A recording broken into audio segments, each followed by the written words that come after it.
चला चला। प्रभु रामचंद्र भगवान की जय। सत्संगे धरा सदर भूते वागविती निरंतर सांडूनी कर्तृत्व प्रकार वारंवार स्वयंसाधी। पांडुरंग करू प्रथम नमन। दुसरे चरण संताची या त्यांच्या कृपादाने कथेचा विस्तारू बाबाजी सद्गुरुदास तुका। ब्रह्मस्वरूप श्रोते हो ईश्वर स्वरूप माझ्या मात्या पित्या हो। गोड अशा प्रकारचं कथेचं अनुसंधान आहे। सतसंगती धरा सदर ओवीचं चिंतन काय। पृथ्वी तत्व सतसंगतीला लागलं, पिंडामध्ये आलं, आपलं कठीण होतं विसरलं आणि समभावानं वागू लागलं। सतसंगती ओलावली आती शांती धरेसी आली। एकात्मता विस्तारली वर्तो लागली अविरुद्ध। तिनं खोपणं बोचणं टोचणं सोडून दिलं आणि एकात्मतेने वागू लागली। अविरुद्ध वागणं पृथ्वीनं पिंडामध्ये सोडून दिलं। सतसंगती झाली जीवना विसरवणे आदव गमना। ऐक्य वृत्ती सकळ जना अति स्वादना मधुरत्वे। पंचमहाभूतातलं पाणी हे तत्व सतसंगतीमध्ये आलं।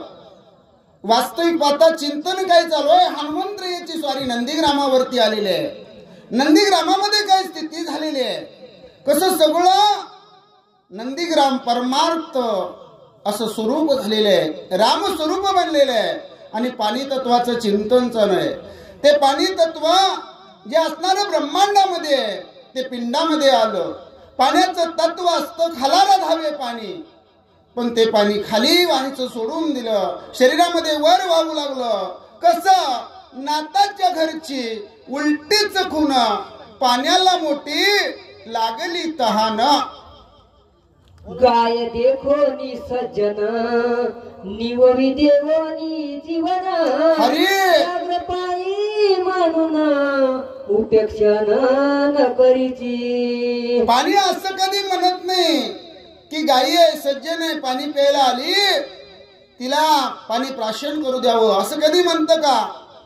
आणि वाघ आलेला आहे, वाघ हिंस्त्र आहे, याची आपण तहानच भागवायची नाही। म्हणजे पाणी सुद्धा तसं म्हणत नाही, कारण त्या वाघामध्ये आतमध्ये काय आहे तर भगवान परमात्मा जगजीवन आत्मारूपानं नांदत आहे। गायीमध्ये कोण नांदत आहे तर तो आतलं पाहतो, कारण भगवान परमात्मा काय करतो अंतरीची घेतो गोडी, पाहे जोडी भावाची। तेजासी होता सत्संगती आकर्षून दाहक शक्ती। स्वयंप्रकाश सर्वभूती त्रिजगती माझी विचारे। जो असणारा सूर्यनारायण मिळले किंवा अग्नी मिळले, त्या अग्नीचं असणारं मुख्य तत्व काय असतं तर दाहकता पोळणे। पण तेच असणारं अग्नी तत्व ब्रह्मांडातून पिंडामध्ये आलं, सत्संगीतीचा प्रभाव झाला आणि त्यानं पोळणं सोडून दिलं। जठराग्नीच्या ठिकाणी ते जठराग्नी म्हणून राहिलं। आणि आपण खाल्लेलं शिजवलेलं अन्न जरी असलं तरी आतमध्ये गेल्यानंतर पुन्हा त्या जठराग्नीत शिजवलं जातं। अशा प्रकारचं अग्नी असणारं तत्व देहामध्ये कार्य करू लागलं। ज्याने प्रकाशिले निज गृही त्यासी प्रकाशाऊने नाही। पारखा चोरू आल्या पाही प्रकाश त्यासही तैसाची। आणि मग एक ओवी पिंडातली एक ओवी ब्रह्मांडातली। ब्रह्मांडामधलं असणारं अग्नितत्वाचं चिंतन सांगताना नाथशिष्य गौबा काका म्हणतात, ज्याने प्रकाशिले गृही मालकानं घरामध्ये दिवा लावला आणि एखादा परका आला, त्याला प्रकाश देत नाही का दिवा? म्हणजे प्रकाश काय आपला तो चोरून घेतो का की परका माणूस आलेला आहे म्हणून तो घरच्या मालकाला जसा उजेड देतो तसा इतरांना सुद्धा उजेड देतो। हे सत्संगतीचं असणारं महत्व नाथशिष्य गौबा काका या असणाऱ्या पंच महाभूताच्या माध्यमातून आपल्याला सांगतात।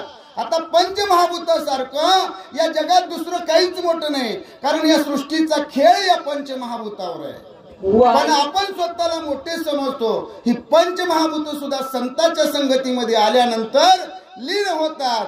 आपल्याकडे नम्र विनम्र अशी भूमिका निर्माण व्हावी, हा संतांचा अट्टाच असतो. वायू सत्संगाला धला, चंचलत्व आपुले विसरला, योगीश्वरा भेटो आला, निश्चळ झाला निज रूपी.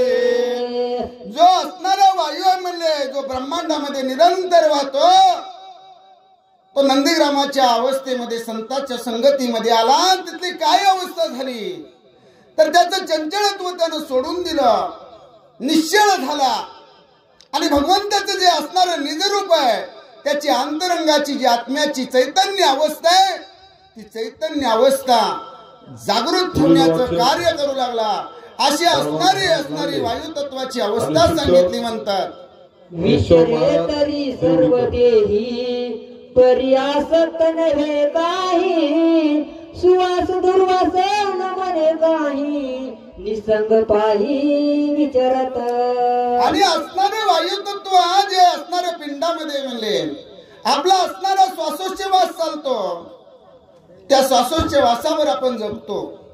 पहिलं सांगितलं जायचं, बालक जन्माला आलं की अन्न वस्त्र निवारा या 3 गोष्टींची गरज आहे. पण आता कोणाला जरी विचारलं तर पहिल्यांदा ऑक्सिजनची प्राणवायूची गरज आहे.